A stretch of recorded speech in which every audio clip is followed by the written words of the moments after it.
Assalamualaikum warahmatullahi wabarakatuh. Eh, Perkenalkan, saya Dimas Rizky Pratama, NPM 19090 dari Teknik Lingkungan. Pada kesempatan kali ini saya akan menjelaskan tentang pemanfaatan limbah amonia pada industri pupuk menggunakan metode elektrolisa amonia menjadi gas hidrogen. Pada latar belakang ini ada tiga, itu energi menjadi komponen penting bagi kelangsungan hidup manusia karena hampir semua aktivitas kehidupan sangat bergantung dengan ketersediaan energi yang cukup. Kebutuhan energi selama ini dipasok dari sumber energi fosil yang ketersediaannya makin menipis dan polusi lingkungan yang makin meningkat. Untuk itu, maka sangat diperlukan penelitian yang intensif untuk mencari sumber energi alternatif yang bersumber dari energi baru dan terbarukan. Salah satu bentuk energi baru yang akan menjadi perhatian besar bagi banyak negara, terutama negara maju, adalah hidrogen.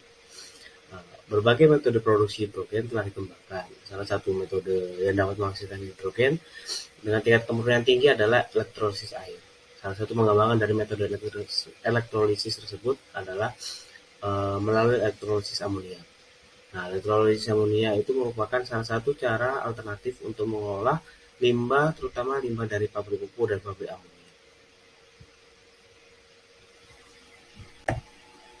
Nah, di sini ada tiga masalah, ada perumus masalah berdasarkan latar belakang.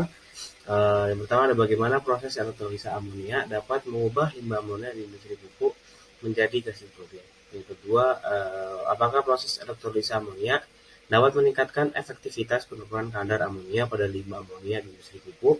Dan yang ketiga ada bagaimana pengaruh arus listrik, waktu dan pH pada proses elektrolisa amonia sehingga dapat mengubah limbah amonia di industri pupuk menjadi gas hidrogen. Berdasarkan masalah tadi dapat diambil untuk tujuannya mengetahui dan memahami proses elektrolisa amonia dapat mengubah limbah amonia di industri pupuk menjadi gas hidrogen. Yang kedua, mengetahui dan memahami pengaruh elektrolisa amonia terhadap penurunan kadar amonia pada limbah amonia di industri pupuk. Yang ketiga, ada mengetahui dan memahami pengaruh arus listrik, waktu, dan pH pada proses elektrolisa amonia sehingga dapat mengubah limbah amonia di industri pupuk menjadi gas hidrogen. Untuk manfaat dari penelitian ini, pemanfaatan dari limbah cair amonia itu untuk menghasilkan gas hidrogen. Produksi hidrogen dari limbah cair amonia juga dapat menjadi salah satu alternatif pengolahan limbah cair amonia menjadi produk yang bermanfaat. Di sini ada 5 tinjauan pustaka, ada sifat-sifat hidrogen, ada hidrogen sebagai bahan bakar.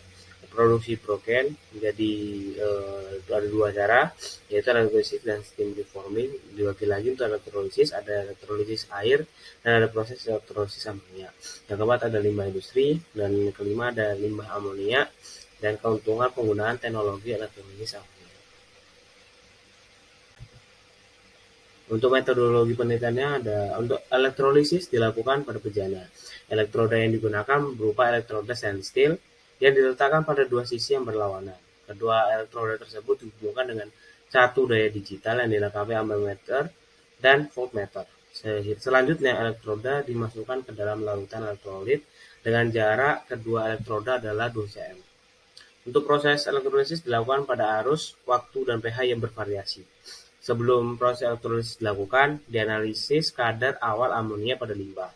Ketika proses elektrolisis dimulai, waktu dicatat dan gas hidrogen akan secara otomatis mengalir ke dalam selang yang berisi air. Volume air yang terdesak oleh gas hidrogen ditampung dalam gelas wadah yang selanjutnya diukur volume yang dihasilkan menggunakan gelas ukur. Untuk alat dan bahan, untuk alat itu sendiri ada labu ukur, pipet tes, gelas beker, penjepit aligator, selang, power supply, gelas ukur, Erlenmeyer, dan stainless steel sebagai elektroda.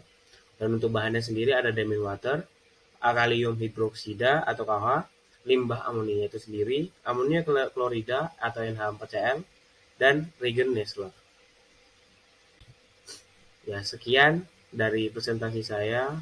Sebelum mohon maaf bila ada salah kata. Bila itu hidayah. Assalamualaikum warahmatullahi wabarakatuh. Terima kasih.